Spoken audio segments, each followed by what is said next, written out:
Good to see y'all. Oh, I was going to do this. Gosh, a week ago, we were just telling you guys about the big event of launching the Think Differently Academy social media site. Mm-hmm. So tune in for the end of tonight's class to hear kind of how that's gone and how you can be a part of that if you're not already. Yes. Many of you already are. So it's been fun seeing you guys jump on there. But we'll talk about that at the end of class and kind of where we are in the Before unfolding. you start teaching, I need to make sure we're on YouTube because right now it's saying we are not. Oh. So, hello, Barbara. Hey, Barbara. We are. We are good to go on YouTube. Nice. Okay. Okay. Perfect. So anyway, so join us at the end of class tonight, and we'll talk some more about Think Differently Academy and what's happened in the last week. It's been really fun and awesome. Yes. And any other fun announcements that we have. Yeah. Like, always. Like the guitar on the wall back Oh, yes. But we'll talk about that later if we remember. So if we remember. All that was last Wednesday. That was a very big day. Very big, full day. So, but in the meantime, we are here on Tuesday nights saying hi to you guys. And it's daylight savings time, so you may notice it's a little bit brighter behind us. Yes, which is fantastic. And hopefully we're not too dark. And Beth, thank you for letting me know that we are on YouTube. Perfect. Beautiful. Yeah, we had to actually move our light a little bit closer because the light from outside is kind of making us fade. But in the meantime, we are here and ready to rock and roll with the next class in the series called The Pathway to Freedom, which is interesting because TD Acad, everything is done in terms of pathways. Right. Hadn't really thought that when we launched this 8 sessions ago. Yeah, but it was probably in our psyche and somewhere in the unconscious mind. Pull that a little bit because we're disappearing again. Okay. Sorry, y'all. There we go. So much better. Okay. We have all of us with, what is it? Because we're going to read that verse from 2 Corinthians tonight about the shine coming off of Moses' face. Oh, yes. But that's not the verse we'll read. But all of us with unveiled faces or faces lit up by the ring light. Thank you, ring light. Yes. So, nice. All right. So we've been through quite a journey. One of the very first things we did so far in the Pathway to Freedom is we talked about Genesis 3 and that big event that people refer to as the fall of man. The moment in front of or in between 2 trees where everything changed and Adam and Eve went from being sourced by the breath of God to being sourced by their own knowledge. And we talked about how that changes everything. But we also talked about how it is when they left the garden, we left the garden with the thought process that measures everything in terms of good and evil instead of life and death. Yeah. And so a lot of times we think that Christianity is all about good and evil, staying away from evil and doing good. And Jesus died on the cross to do away with evil and allow us to be good. And we our minds all think that it's about we should always be good. All the expectations and obligations and all the other Asians that people think they ought to Asian.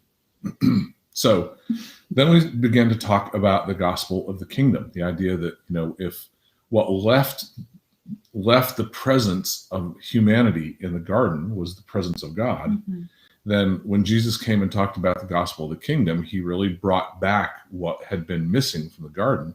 That is God's nearness, God's nearness and willingness to provide for and work on behalf of humans who are in need, which is all of us, right? Sorry, I just had a smoothie and it's still kind of making me clear my throat. Not a very smoothie. And then we did a bit of time talking about hearing God. And I think we spent several sessions talking about hearing God. Is everything good? Yeah. Okay.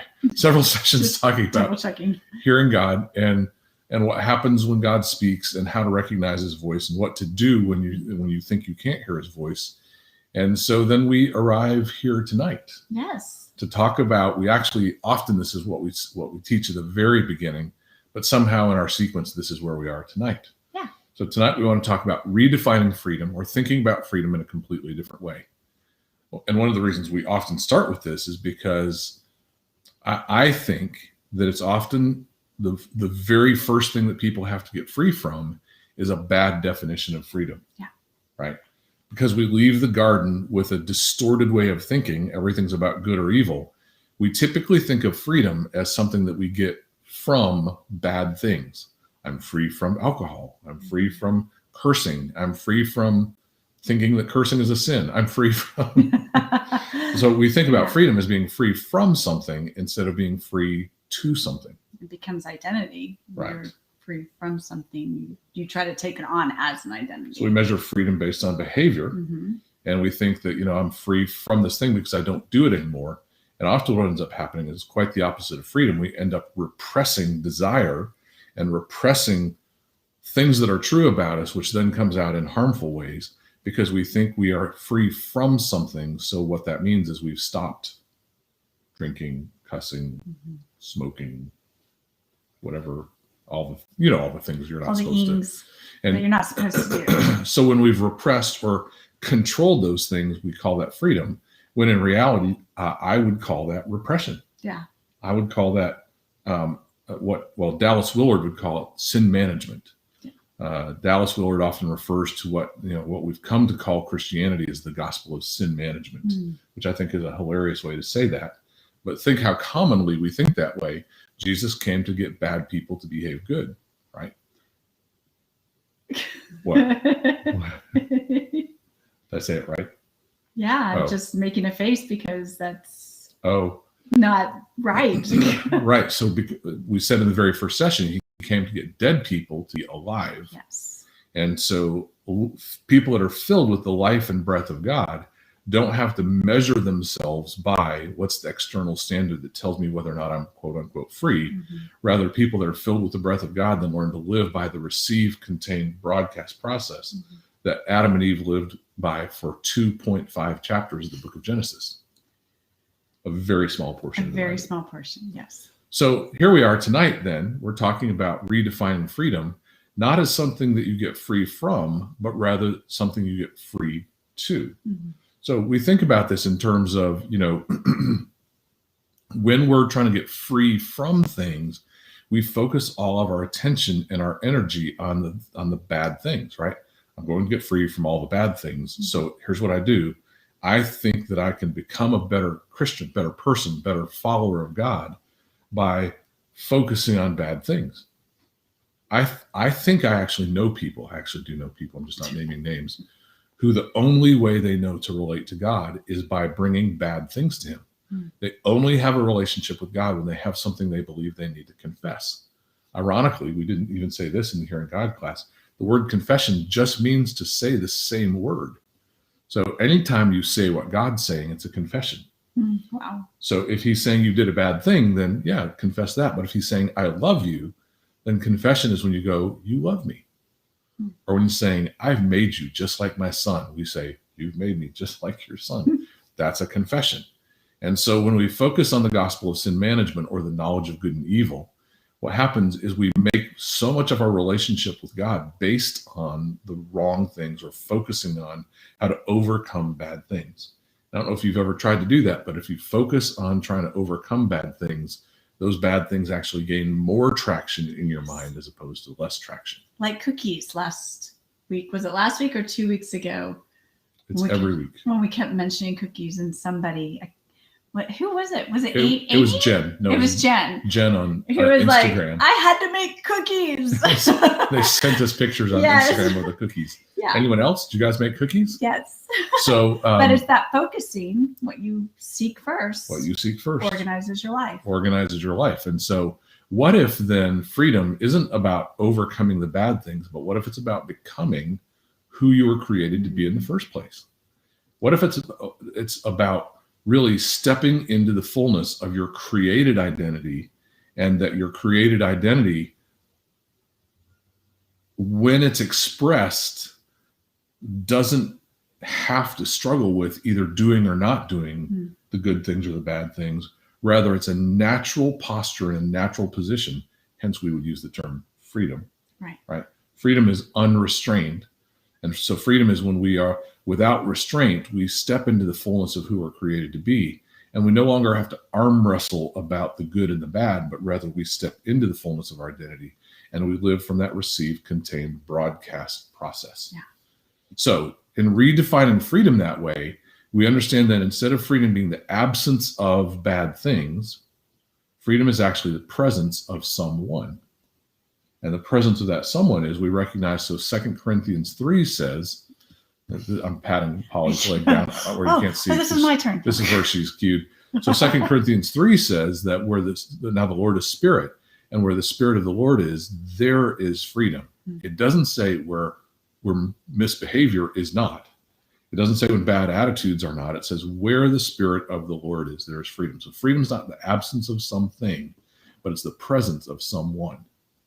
And what we've got to recognize is when the presence of someone is present in us and operating through us, we're free not because we control the bad, but because we release the truth. Yeah. We release what's natural to come through people who contain the breath and person of Jesus Christ. And so there's not a big arm wrestle about what I ought to do and what I ought not to do. Rather, there's kind of a release. And someone's going to go, well, what about Paul in Romans 7? He said, what about that thing I want to do that I don't do? And what about that thing I ought not to do that I do? And all that stuff. A lot of people don't realize that in Romans 7, Paul is not talking about people who've already made a decision to return to the receive, contain, broadcast life. He's talking about people who are still in that place of empty of the Spirit. And that person struggles. Yeah. How do I know that? Because here's what he says, roughly. The thing I don't want to do, I do. The thing I do want to do, I struggle to do. Who's going to rescue me from this body of death? I.e., who's going to rescue me from this condition? And he goes on to say, oh, wait, Jesus already has. So what we realize is Paul's not talking to people who've been born again. Paul's talking to people who struggle because they don't contain the person of Jesus. Now, listen, don't hear me saying that born again people don't struggle. Right. That's not what I'm promoting. But what I want you to recognize is the key central difference isn't how your behavior is, but who you contain. Where the Spirit of the Lord is, there is freedom. So here's how I think about this and I've had this conversation with lots of folks in my office these days or via Zoom or telehealth. So, by the way, you get our very high-tech, we have a new kind of high-tech method of showing you diagrams and images and things like that. It's pretty amazing. It's called the scratch pad. And the scratch pad contains, what we see here is that right in the center, at the very kind of, sorry to cover Polly, I should cover me instead. Whatever. No, you're doing. I'm covered in the light now. Is the real you, the you that you were created to be. Like when God dreamed you up and had a perfect blueprint in mind, he's like, I'm going to make a Beth Cooper and I'm going to put her down in Australia and I'm going to make her a music teacher. And you had all that in mind when you made Beth. And if I went down the list, I could say the same about all of you, Amy, but Beth was right there. Cheryl, yeah, Dennis and Cassie. And he put in you all the things that would grow and develop into who you are today. And so here's what happens next. If I can kind of show you this, is that from the moment you're conceived, the world starts to war against you. Joyce, this is what you're saying. That requires total surrender of all the loud voice screaming from ghost of teaching past. Yes. And some of that screaming started well before you heard him teaching. Some of that screaming told you from the very beginning things like, you'll never be enough. You're too much. You're too much. You'll fail every single time. Your success defines who you are. You can do anything you want to do. You can't do anything ever.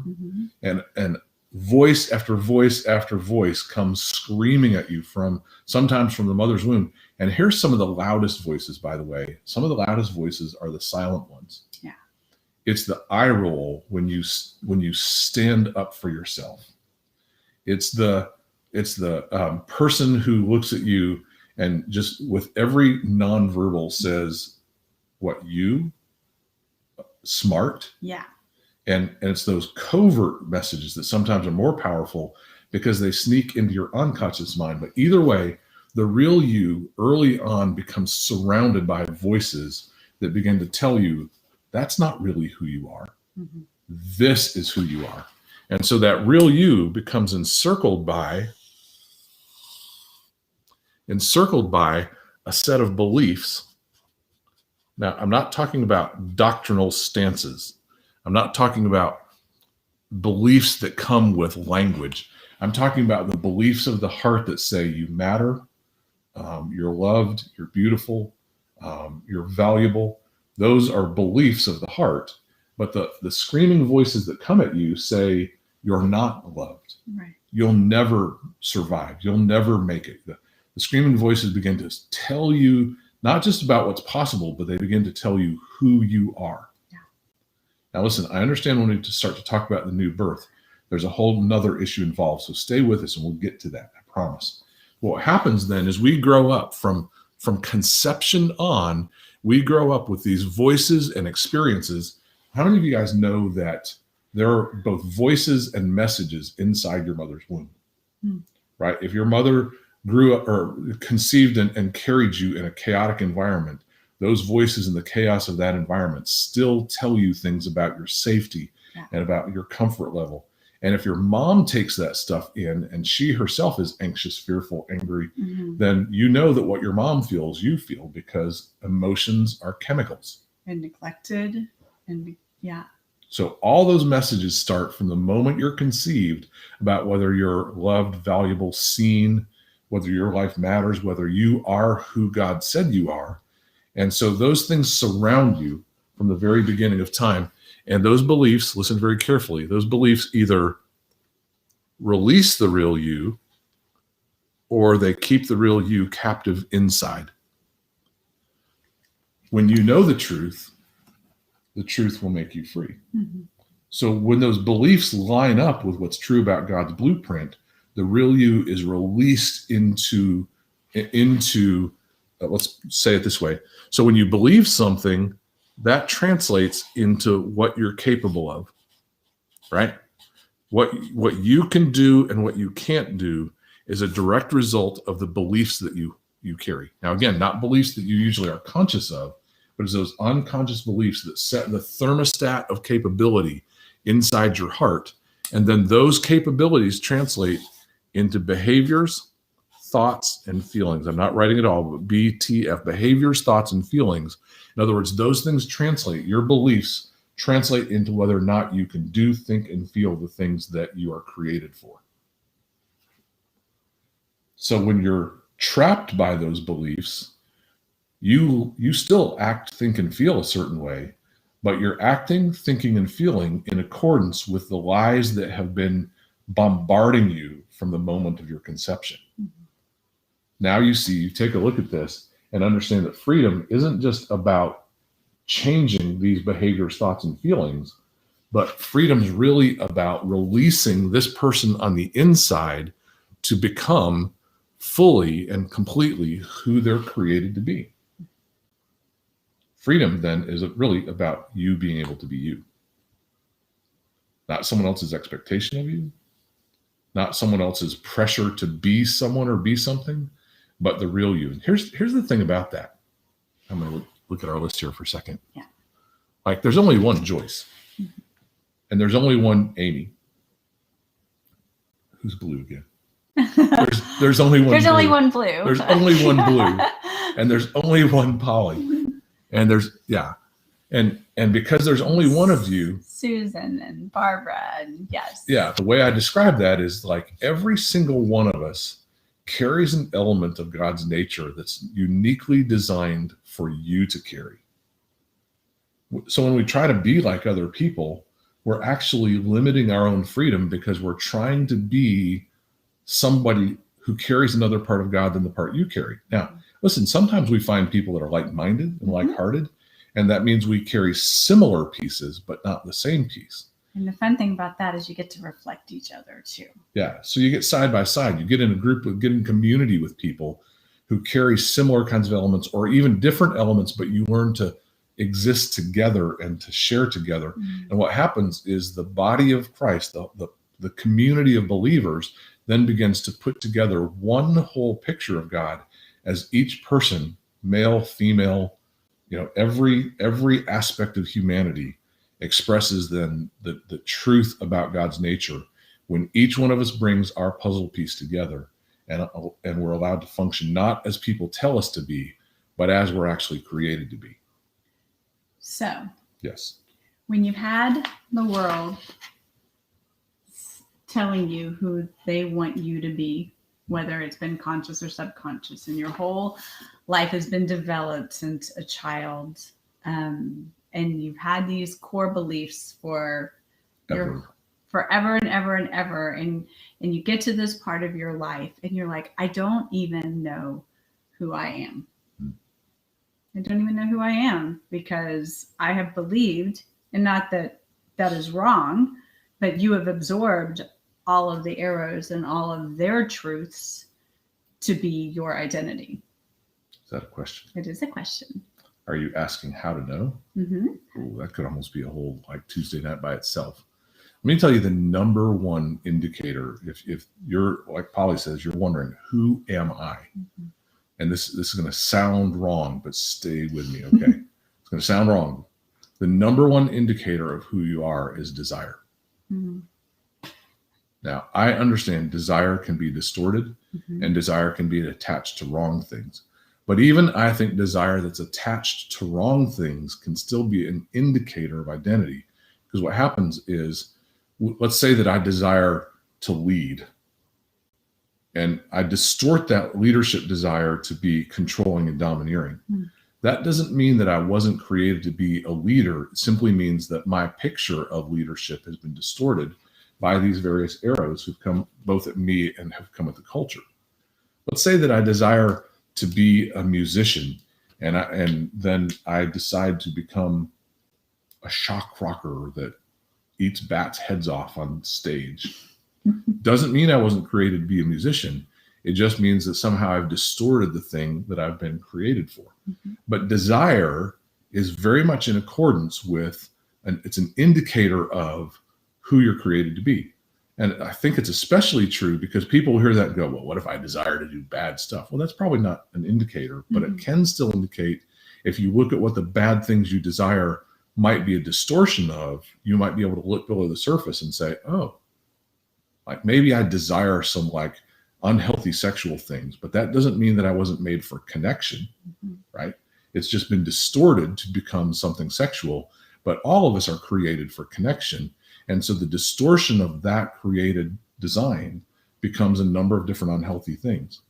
It's so interesting because there's a whole mindset out there that the opposite of addiction is not sobriety. Mm-hmm. The opposite of addiction is connection. Yeah. And that's what heals people who have been trapped in addiction, is connection. Yeah. The dopamine flow of addiction actually keeps people in kind of that roller coaster of using and trying to become sober. But when they move into connection and release oxytocin instead, oxytocin is a constant feed and moves us toward a much deeper sense and knowledge of true identity. Mm-hmm. And so the reason why connection really can get people out of addiction, genuine, actual connection can get people out of addiction, is because that oxytocin flow in the upper part of the brain is actually closer to who we are. Mm-hmm. The lower part of the brain is just about survival and keeps us on kind of a roller coaster of feeding our dopamine. Mm-hmm. Yeah.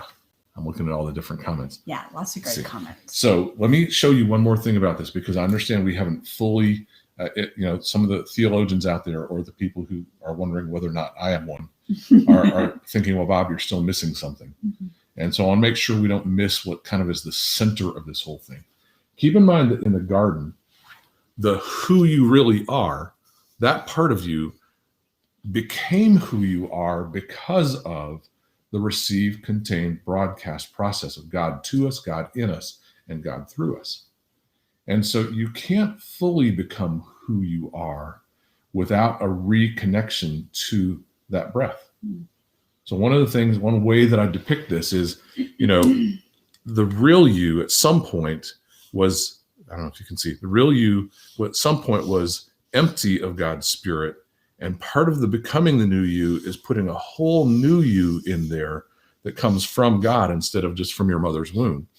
And so when you become that new you, now the trick is to adjust all these beliefs over here to give you a whole new set of capabilities and a whole new set of ways of living. I know I went through that super fast, but the point is the real you is both spiritual and material. And so to become the real you, there's got to be a reconnection to that spiritual source. Now, bring those two things together. What's true about me and my humanity and what I'm created for, and bring the engine of God's spirit and God's breath to that. Now you have the restoration of my created design. Mm-hmm. And Beth, I'll always remember the night we were talking about God's breath blows over each person uniquely. And I use the metaphor of woodwind instruments. And you're like, I teach that. Mm-hmm. And so I always think about that when you pop on, as I always think about that night. But, each one of us created uniquely in our humanity. Then as God's breath comes through and empowers that thing that's unique about our humanity then is empowered by the breath of God.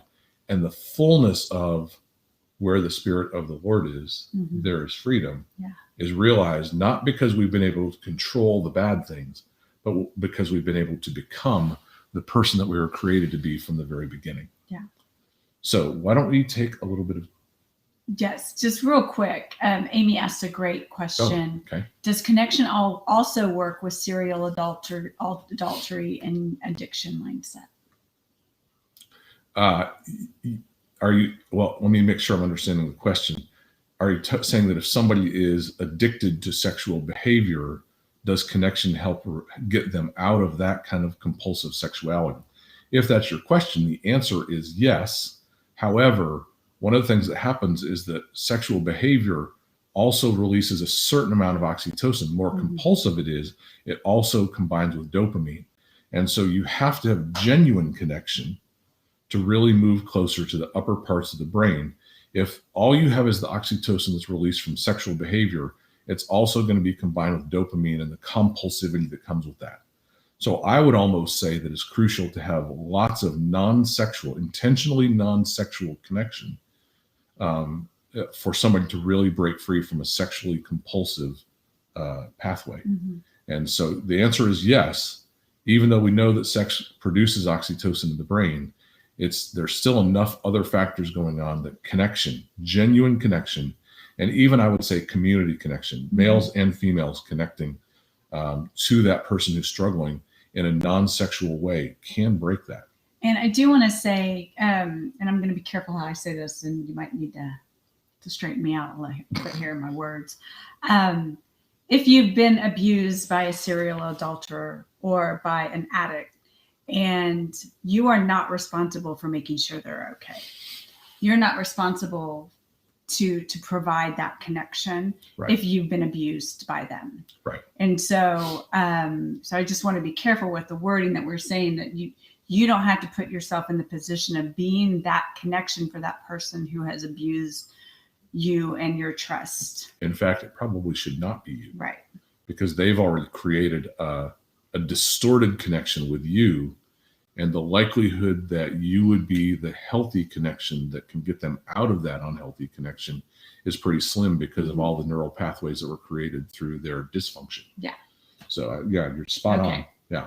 And for you, perhaps the victim of that kind of abuse, it's important to know that you not taking responsibility for that is a significant part of your healing. Yes. But that's a whole nother class, right? It is. And you're welcome, Susan. So other questions that you guys may have before we get towards the end of our time. And we get to try this out. Are we going to do a... Oh, are we?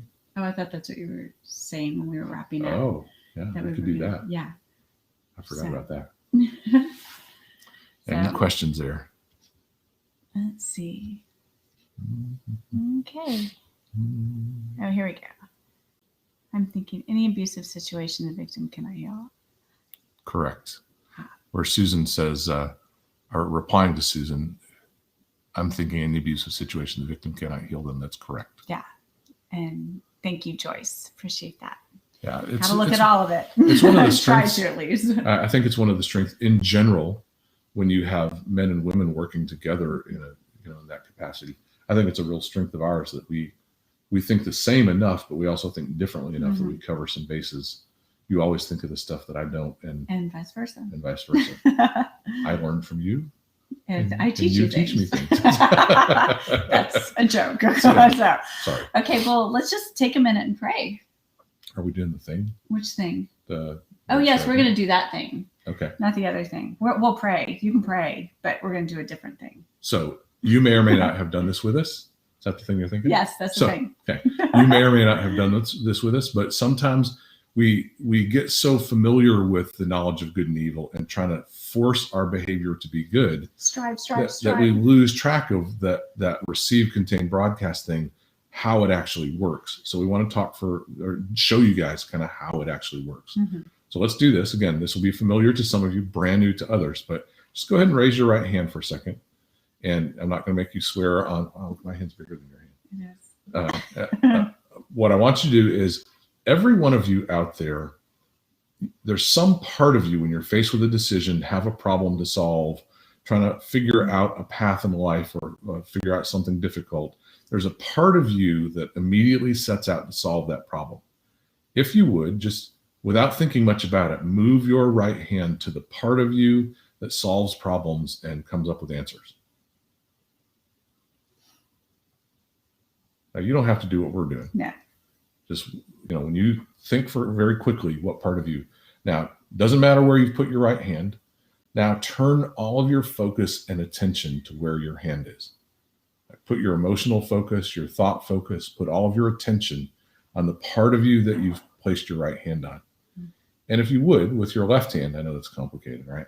With your left hand, just tell us in the comments, tell us what you feel when you focus your attention on the place that you've touched with your right hand. A couple of you just answer for us. What's your experience when you turn your attention toward wherever you put your right hand? It's the tricky part of this, is waiting. Yeah, because of the delay. I'll tell you that while we're waiting real quick, and commonly when we do this in a room full of 30 to 50 people, most people say, the experience is stress, exhaustion, heaviness, confusion. And the irony of that is that the part of you that runs your life the most, settled. Someone said settled. So Barbara, we don't know where you put your hand, but someone else said confusion. Say where you put your hand, and then, So ironically, 90% of the time, feel peace, nice. 90% of the time when we do this in a room full of people, the place that runs people's lives the most tends to produce negative feelings like confusion, frustration, depression, heaviness. So let's do this. Raise your right hand again. And someone said heaviness. Yeah. Heidi, heaviness for sure. And there's generally, again, when you're faced with a problem or a decision or something you've got to solve, there's a part of you that's kind of a default when the first part doesn't work. So if you put your hand here and sometimes you're out of ideas, if you put your hand here and sometimes you just can't feel anymore, there's a part of you that functions as a default kind of backup. Yeah. So put your hand quickly without thinking much on that part of you that's a backup in your decision-making, problem-solving process. Joyce, my gut pulled in different directions. And Amy, my heart racing. Yeah. For sure. Now, as you've moved your right hand to the place that's kind of your backup, I guess Polly and I have the same. We're kind of made the same in that way. Now turn your attention to that place that's your backup. The same thing, as you turn your attention, your focus there, tell us where you put your hand and what the feeling is. Yeah, frustration. Barbara, the front of my head. Okay. Others, when you put your hand on that backup place, what was your experience of that? Emotional. Yeah. Yeah, for me. It's emotional. Yeah. Mine is kind of tight. I feel kind of tight. Yeah. Yeah. It's not like good emotional. Yeah. Yeah. Heart is your second one. Okay. All right. Everyone take a deep breath. I know there's probably still a few answers that'll be coming through. Yeah. One last time, I want you to raise your right hand. Do you swear? Do you solemnly swear? And now I want you to do this. As we've been talking about where the Spirit of the Lord is, there is freedom. I want you to think for a moment, but also ask the Lord, where in your body are you most aware of the Spirit of God living inside of you? And as you think that through, the place you're most aware of that, take your right hand and move it to that place. I've put my hand here. Just kind of, my abdomen. Core. Nice. Joyce, top of my head, calm down and consider what's first priority. Heart, unidentified, but not stressful. Okay. As you move your right hand to the place where you're most aware that the Spirit of God lives inside of you, now you're kind of familiar. Turn your attention now to that place.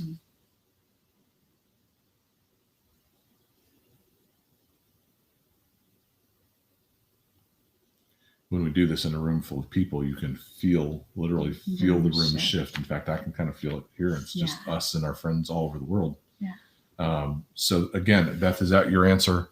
Same place as you. Heart. And tell us what you feel. Tell us what your experience is when you turn your attention to the place where God lives inside of you.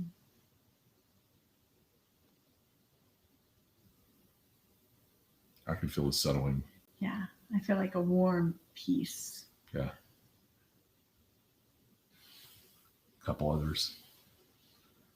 And then while you're typing, and we'll read off some of the answers.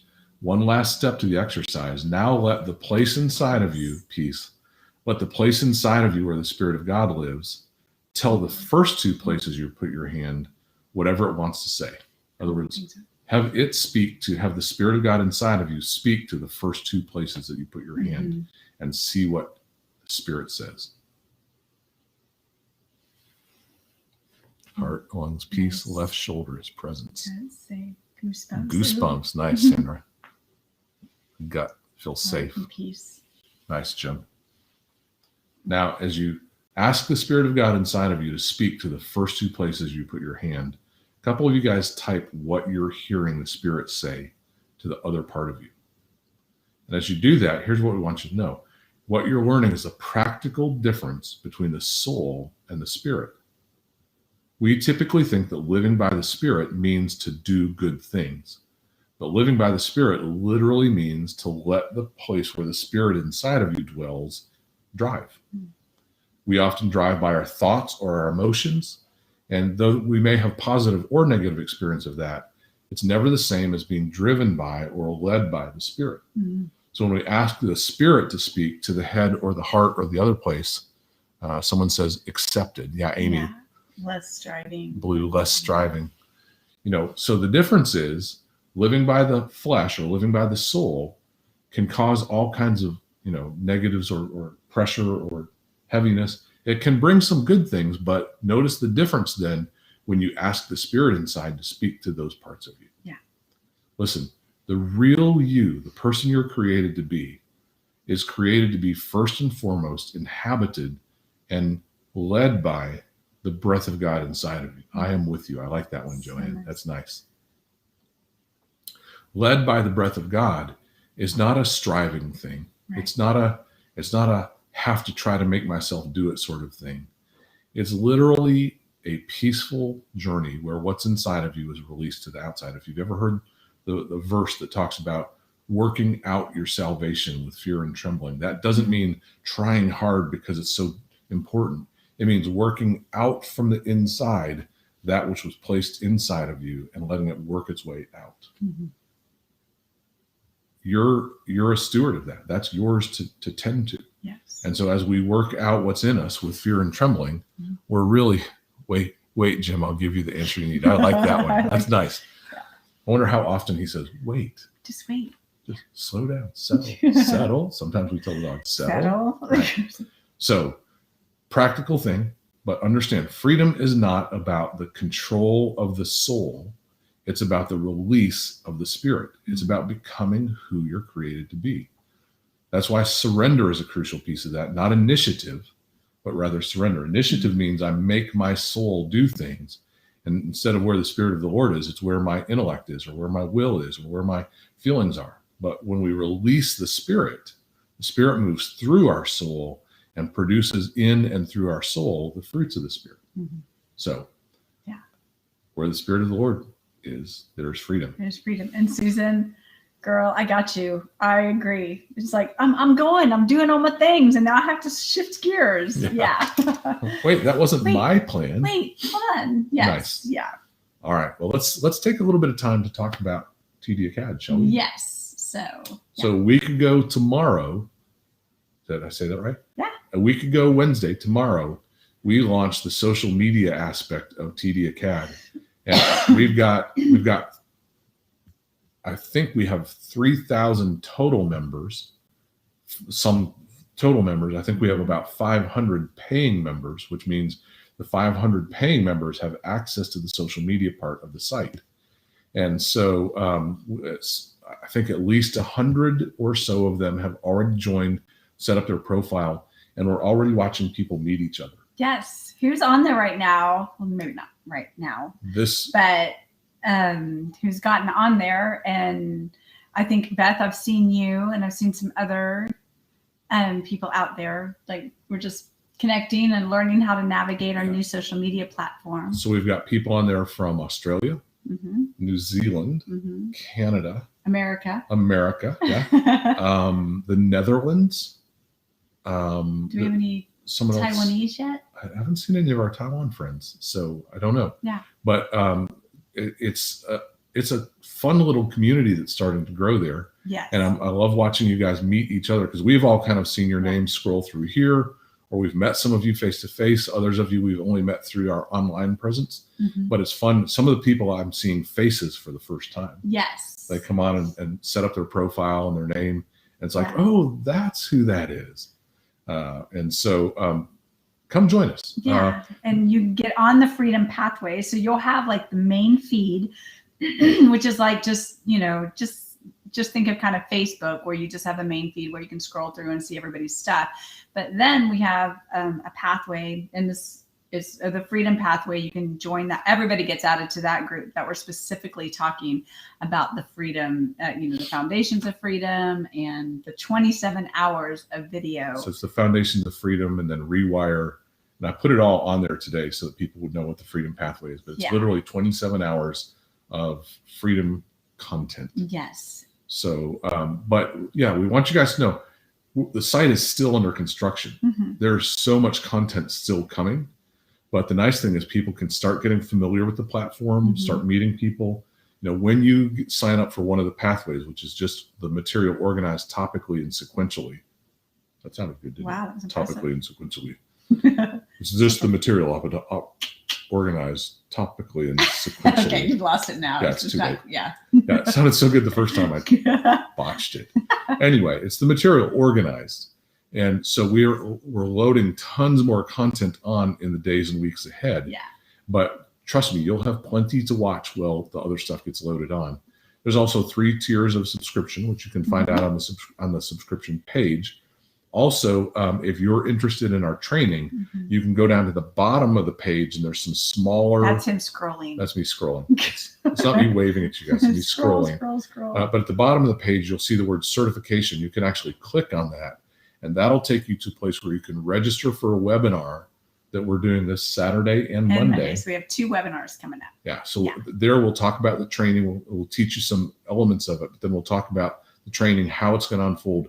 We're super excited about how it's going to unfold. Yes. Because with this site, all the content is already on video, and that allows Polly and I to do a lot more live coaching with the people who sign up for training. Yes. So a big part of that, and by live coaching, what I mean is Zoom will integrate with the site. And so we'll be able to get with small groups and large groups of people who are doing training and be able to watch people do some ministry together. We'll be able to do the whole thing very hands-on without you having to get on an airplane and come to Grapevine, Texas. Right. And Beth, you're asking, will the webinars be available afterwards? 2 a.m. is a bit early for me. What do you mean? I'm kidding. So I think we're going to do another one in April, and I believe we'll have these recorded. We'll have to figure all that out. So, yeah. And honestly, at the point where if we've done 3 webinars and we have not been able to put a recorded one up, any of you guys who are interested, we'll make a way to communicate with you one at a time. Yeah, for sure. The training is something we feel very strongly about. And so just because we don't want to just help you get free. We want to help you help people who help people get free. Yes, exactly. Yeah. So tons more that we could talk about, but you'll meet some cool new people on Think Differently Academy. Tons of new content that's coming in the days ahead. Training is coming. Yes. So much. It's so exciting. And we hope to meet you one day in person too, Beth. That would be awesome. And everybody, I have this grand idea of doing like a yearly conference of collecting of all of us doing a big fun group weekend kind of thing. It'd be a blast. So yeah. So okay. Well, y'all have a fantastic night, and we will see y'all next weekend. Is next weekend or next week? Is that our last Freedom? Probably is our last one. Okay, and then we'll start a new series. We don't know what it is yet. Yeah, but we're praying. So pray with us and help us. And hear give God. suggestions. Yeah, we'd love that. Yeah. So y'all have a lovely evening, and we will see y'all next Tuesday. All right. Next So, week. Good Bye. night. Bye-bye.